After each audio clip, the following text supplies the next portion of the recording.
called Idol Worship with Reese, where I do different things, play different characters, but as an artist, you never want to be in a box. And Tater Tots allowed me to do that, and I think I want to start doing that more often. Dope. Yeah, that was, I mean, do you think that's like a missing element right now? Is there anybody in the game now that has that skill, that's able to do a track that paints a picture like that? I mean, yeah, you know, the artists, you know, you still got Ray and Ghost who's still viable in the game, but as far as like, you know, newer artists, yeah. You know, I haven't heard it from these artists, but I don't doubt that Jay Electronica or J. Cole or even a Drake or, you know, could do, you know, something like that. You know, what's your opinion on Nicki Minaj, her skills? I think Nicki Minaj is a phenomenon. I heard a record by Nicki Minaj today that I never heard before, because she always got some new remix out, because she's really cracking right now, so they throwing her on everything. And it was it's like, man, she got another style. You know what I'm saying? I heard a record today, it was like another style. And she's nice. And right when I was listening to the record, I'm already like, okay, she's rhyming on the record. Then she started doing the double time shit, started going, I was like, okay, Nicki Minaj has not made a song for me that's a Nicki Minaj song that's not featuring nobody else, and I'm like, okay, that shit's killer. Right. But Nicki Minaj has mastered the art of beasting on 16 bars. So when she gets on your record and you give her 16 bars, you better be ready to bring your A game. I don't care if you're singing. I don't care if you. She's when she brags about every time she gets on a record, it goes to Billboard. I can see why, because she's not fucking around when it comes to the 16 bars, and she's really taking the artist thing seriously, like the costumes, the faces, the videos, the visuals. She's bringing the whole movement with it. So, you know, I can never hate on anything Nicki Minaj is doing. I think that she's very, very, very good for the game. Definitely. That's what's up. Alright, whenever I read comments, like reviews or anything about your albums and any songs that you put out, people are like, this is real hip-hop. Do you feel like the US is your true market, or has like international markets opened up and been more lucrative for you? Just supportive, yeah. Well, you know, I think the way we look at music in general has to change, because we're in a global situation and we're in a global economy. When I first started traveling overseas, things would take a year and a half, 2 years to catch up overseas. Now they get it the same time as us, and now they can influence the culture just as easily as we can influence the culture. I mean, I toured with the Black Eyed Peas for years, and if you look at what groups like the Black Eyed Peas and Gnarls Barkley have been able to do when they blew up overseas, Black Eyed Peas in Canada and London, Gnarls Barkley in London, and they brought it back to America, it almost makes you stronger. I was amazed by him because he was the Goody Mob, right? Yeah, CeeLo. And his whole look, the way he is, he just no matter what, he looks crazy.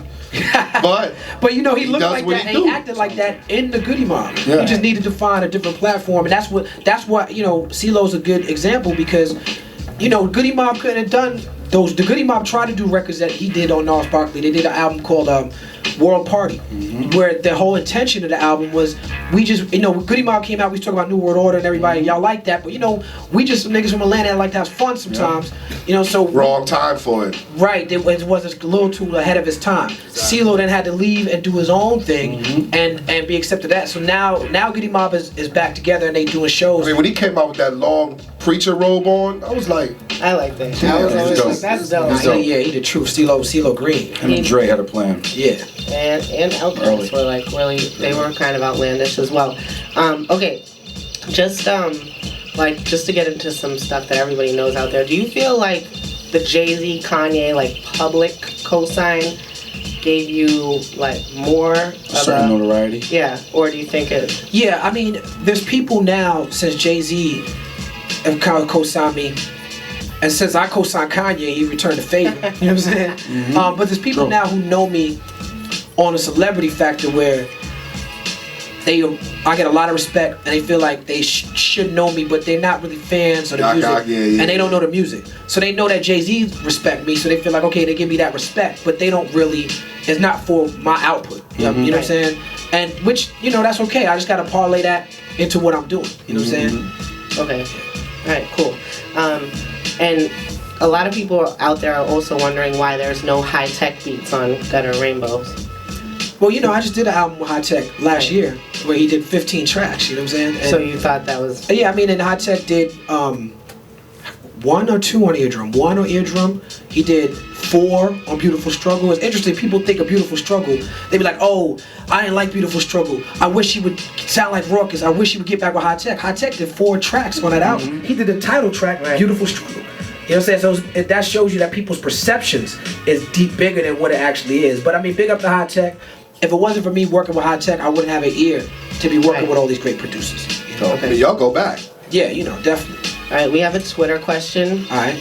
You made page 6 recently of the New York Daily Times. Was that the Twitter Daily question? News? Sorry, about you and your wife. That's DJ a Twitter Eque. question? Yes. People have been, you know how it is. Unfortunately, everybody wants to know the gossip instead of like real stuff. But I mean, you don't seem like a wife beater or anything like that, you know. And those were the questions. You guys got into. Time a nigga got I mean, that's huge. First of all, to make page 6, I think that's kind of you're real like. I think it was a slow day, man. It was the day after Christmas, you know.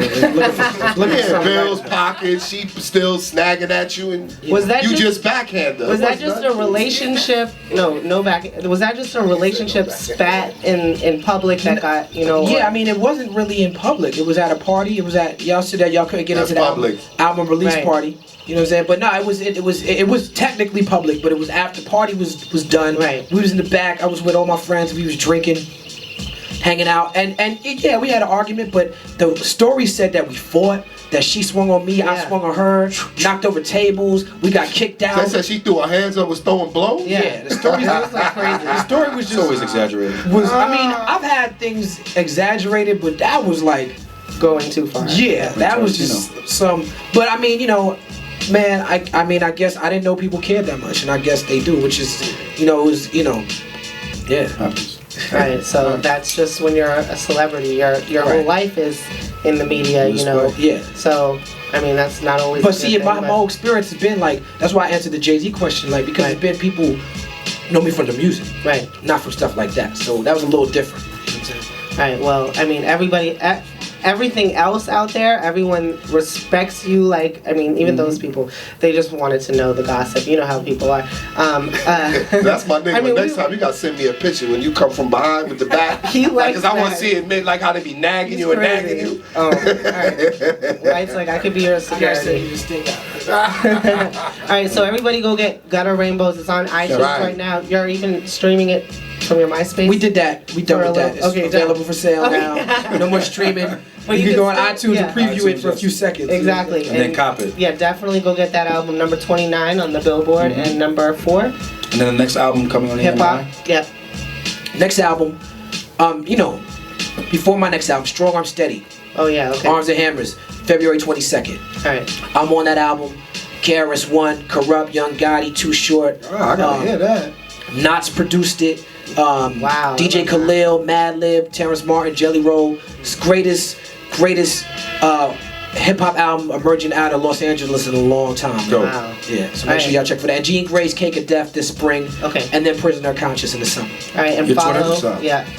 Real Talib Kweli. That's if you want to see me on my Twitter bullshit, that's where I'm at. Okay. If you want to get into some real shit, I'm at yearoftheblacksmith.com. That's my website. Yeah, definitely go there. Alright, thank you very much for coming. Thank y'all, man. This has been one of the greatest convos we've had. Yeah. 2011, I like that Kango definitely. too, man. Oh, you feeling that? Yeah, we like it. That bro, It's like the whole thing. It's a newsboy hat from Scotch and Soda that just came Scotch down. and Soda's dope. It's dope, right? From Yeah. Amsterdam, they got a store now. What a cardigan they did. Yeah, you know, Sick. get some Scotch and hot. Soda, yeah. Setting Shout out to my man, y'all got Reek the Villain coming up. Yeah, he's That's coming the up. homie. Alright, so that's gonna be. I mean, we were gonna have you spit, but you went in last night. Your throat is shot, and so. But we'll come back. We have Reek the Villain in the building. Talib Kweli is here. This is the Round Table Show. Big Jeff. That Randy. is great.